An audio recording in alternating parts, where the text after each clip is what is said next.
Lecture du premier livre des rois.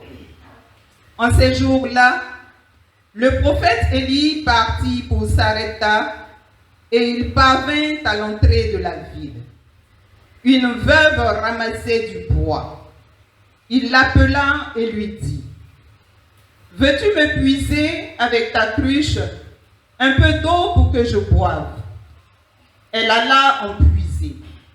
Il lui dit encore: « Apporte-moi aussi un morceau de pain. » Elle répondit: « Je le jure par la vie du Seigneur ton Dieu, je n'ai pas de pain. J'ai seulement dans une jarre une poignée de farine, un peu d'huile dans un vase. Je ramasse 2 morceaux de bois, je rentre préparer pour moi et pour mon fils ce qu'il nous reste. Nous le mangerons et puis nous mourrons. » Élie lui dit alors: « N'aie pas peur, va, fais ce que tu as dit. Mais d'abord, cuis-moi une petite galette et apporte-la-moi. Ensuite, tu en feras pour toi et ton fils. Car ainsi parle le Seigneur, Dieu d'Israël. Jarre de farine, point ne se puisera, vase d'huile, point ne se videra, jusqu'au jour où le Seigneur donnera la pluie pour arroser la terre. » La femme alla faire ce qu'Élie lui avait demandé, et pendant longtemps, le prophète, elle-même et son fils eurent à manger. Et la jarre de farine ne s'épuisa pas, et le vase d'huile ne se vida pas, ainsi que le Seigneur l'avait annoncé par l'intermédiaire d'Élie. Parole du Seigneur. Nous rendons grâce à Dieu. Chante mon âme la louange du Seigneur. Chante mon âme la louange du Seigneur. Le Seigneur garde à jamais sa fidélité. Il fait justice aux opprimés, aux affamés, il donne le pain. Le Seigneur délie les enchaînés. Le Seigneur ouvre les yeux des aveugles. Le Seigneur redresse les accablés. Le Seigneur aime les justes. Le Seigneur protège l'étranger. Il soutient la veuve et l'orphelin. Il égare les pas du méchant. D'âge en âge, le Seigneur régnera. Ton Dieu, ô Sion, pour toujours.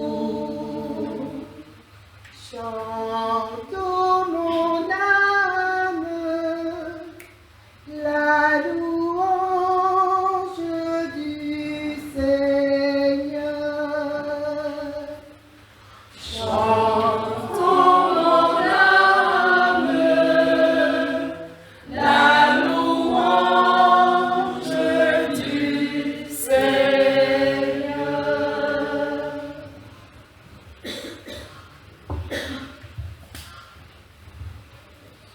Contrairement au grand prêtre, le Christ s'offre lui-même une fois pour toutes en sacrifice à Dieu le Père pour le salut du monde. Écoutons la lecture du livre aux Hébreux, chapitre 9, les versets 24 à 28.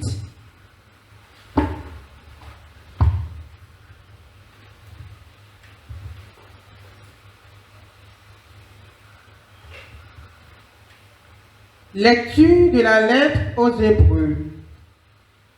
Le Christ n'est pas entré dans un sanctuaire fait de main d'homme, figure du sanctuaire véritable. Il est entré dans le ciel même, afin de se tenir maintenant pour nous devant la face de Dieu. Il n'a pas à s'offrir lui-même plusieurs fois, comme le grand prêtre qui, tous les ans, entrait dans le sanctuaire en offrant un sang qui n'était pas le sien. Car alors, le Christ aurait dû plusieurs fois souffrir la passion depuis la fondation du monde. Mais en fait, c'est une fois pour toutes, à la fin des temps, qu'il s'est manifesté pour détruire le péché par son sacrifice.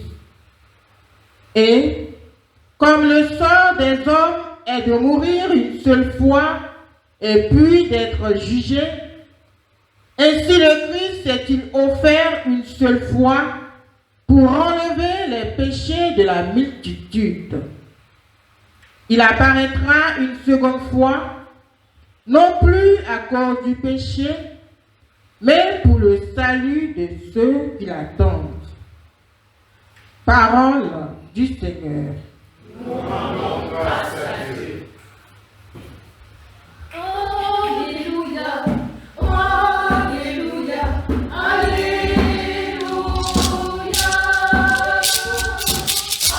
Alléluia, Alléluia. Heureux les pauvres de cœur, car le royaume des cieux est à eux. Alléluia, Alléluia, Alléluia,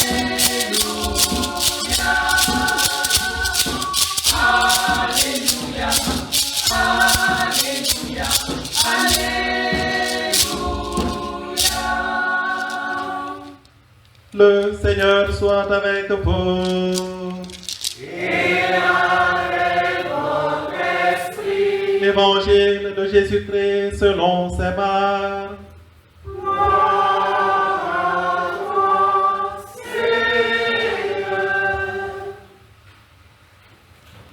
Veuillez vous asseoir. En ce temps-là, dans son enseignement, Jésus disait aux foules, « Méfiez-vous des scribes qui tiennent à se promener en vêtements d'apparat et qui aiment les salutations sur les places publiques, les sièges d'honneur dans les synagogues et les places d'honneur dans les dîners. Ils dévorent les biens des veuves et, pour l'apparence, ils font de longues prières. Ils seront d'autant plus sévèrement jugés. » Jésus s'était assis dans le temple, en face de la salle du trésor, et regardait comment la foule y mettait de l'argent. Beaucoup de riches y mettaient de grosses sommes. Une pauvre veuve s'avança et mit 2 petites pièces de monnaie. Jésus appela ses disciples et leur déclara, « Amen, je vous le dis, cette pauvre veuve a mis dans le trésor plus que tous les autres, car tous, ils ont pris sur leur superflu, mais elle a pris sur son indigence. Elle a mis tout ce qu'elle possédait, tout ce qu'elle avait pour vivre. » Vous levez. Acclamons la parole de Dieu. Louange à toi, Seigneur Jésus.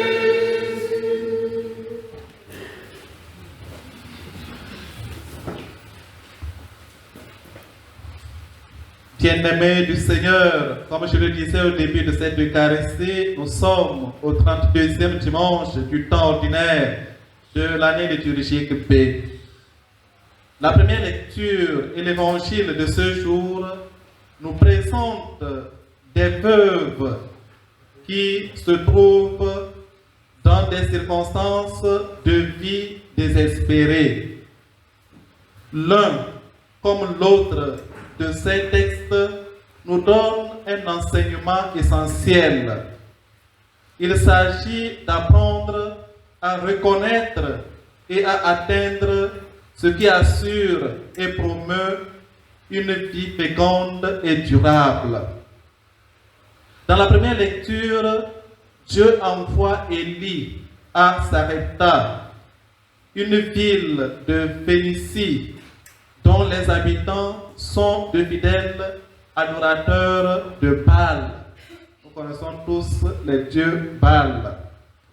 Le prophète arrive dans le contexte de la terrible sécheresse que Dieu fait peser sur ce pays.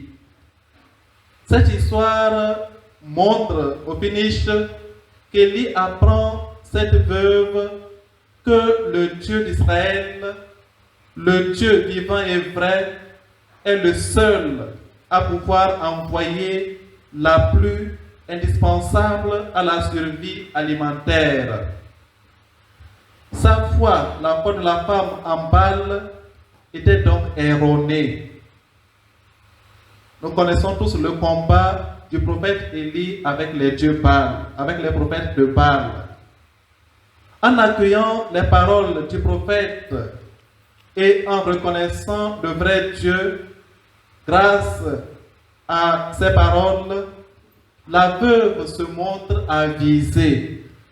Elle manifeste sa confiance totale et sa foi, ce qui lui assure de quoi subsister avec sa famille. L'Évangile nous parle du regard de Jésus. Jésus regarde les gens défiler devant le trône du temple pour y mettre en argent leur contribution aux travaux de la maintenance du temple. Plus on donne, mieux cela facilite les travaux. Les groupes d'honneur sont à l'honneur. Heureusement, il n'en manque pas. C'est dans ce contexte que pointe la veuve aux 2 piécettes. Le regard de Jésus la saisit et il déclare: cette pauvre veuve a donné plus que tout le monde. Les critères d'évaluation de Jésus ne résistent pas sur la grande quantité donnée et tirée du superflu, mais sur la quantité, même petite, tirée sur la nécessité vitale. Elle a donné tout ce qu'elle avait, le peu qu'elle avait, elle a donné. Les autres donnent de leur superflu. La veuve n'a que ce qu'elle donne et elle donne tout. Cette petite quantité revêt une qualité incommensurable qui l'élève au-dessus de la spectaculaire grande quantité. Voilà comment s'exerce le regard de Jésus. Seul Jésus peut avoir un tel regard. Dans ce regard, on retrouve le maître qui exige à qui veut le suivre de tout quitter et de tout laisser, comme il le dit sans embâche au jeune homme riche. Va, vends tout ce que tu as, donne-le aux pauvres, puis viens et suis-moi. D'ailleurs, Jésus lui-même est en personne la totalité du don du Père, du don au Père et du don de lui-même, dans sa divinité et dans son humanité pour le salut du monde. Jésus s'est donné totalement pour notre rachat, pour nous sauver. Avant de nous fixer sur l'exemple du Christ, laissons-nous interpeller par l'exemple des 2 veuves des lectures d'aujourd'hui. La veuve de Sarepta et celle du temple de Jérusalem. Le veuvage, si Monseigneur Fidèle Agbaché, un évêque émérite du diocèse du Bénin, le veuvage est une des plus grandes misères qui puisse frapper une femme. Il détruit les biens qu'au commencement Dieu avait attachés au mariage, car dans la mort du mari, la femme perd l'aide de l'homme. Même si le lévirat pratiqué dans la Bible et dans certaines cultures humaines prétend alléger la misère de la veuve, le choc reste pour elle d'avoir perdu son mari, et ce n'est pas peu. D'ordinaire, la veuve est abandonnée, et toutes les belles promesses de la belle famille avant l'enterrement du mari deviennent après les funérailles des paroles vides. Heureux encore si quel oncle ou tante des enfants ne tente pas de mettre la main sur l'héritage de leur père pour placer la mère veuve seule devant les nécessités de l'éducation, de l'instruction et de la formation de ses enfants. Compte tenu de tout cela, on pourrait, pour le tronc du temple, ne rien exiger des veuves, car elles n'ont rien. Toutefois, c'est leur exemple de don total que les lectures d'aujourd'hui placent devant nous, nous indiquant ainsi qu'il ne faut pas attendre d'avoir beaucoup avant de donner un peu, mais que beaucoup ou peu, il faut être prêt à tout donner. Peu peut devenir beaucoup s'il est entièrement donné avec cœur et avec joie. Et pour cela, vous pouvez compter sur le regard de Jésus. Il voit, il scrute, il discerne, il juge. À ce point, sous le regard de Jésus, chacun peut se demander ce qu'il donne et la proportion de ce qu'il donne. Il ne s'agit pas ici que le prédicateur examine la conscience de son auditoire, mais d'éveiller les esprits et d'exciter les générosités. Bien-aimés du Seigneur, le Christ s'adresse donc ce matin non seulement aux chrétiens de Rome, pour qui Marc écrit son évangile, mais à l'Église de tous les temps, à nous aujourd'hui qui écoutons cet évangile. Il s'adresse aussi à chacun de nous. Nous sommes invités à nous regarder dans le miroir et à nous demander si parfois nous ne sommes pas comme ces scribes, pleins de vanité et d'hypocrisie. La vanité se manifeste dans les vêtements. Colette dit, tout est vanité. Dans le désir d'avoir la plus belle voiture, la maison la plus riche, dans la recherche de privilèges et de passe-droit, les premières places. Un père formateur nous disait au séminaire, on cherche même les premières places dans les cimetières. Dans le désir de recevoir des titres, le Christ nous invite aujourd'hui à la cohérence. Ce n'est pas tout de nous dire chrétiens. Il faut savoir vivre en disciple du Christ dans la simplicité, dans l'humilité, dans la solidarité, dans la générosité. Il nous invite au service et au don total de nous-mêmes. Que l'Dieu de Christ nous vienne en aide. Amen.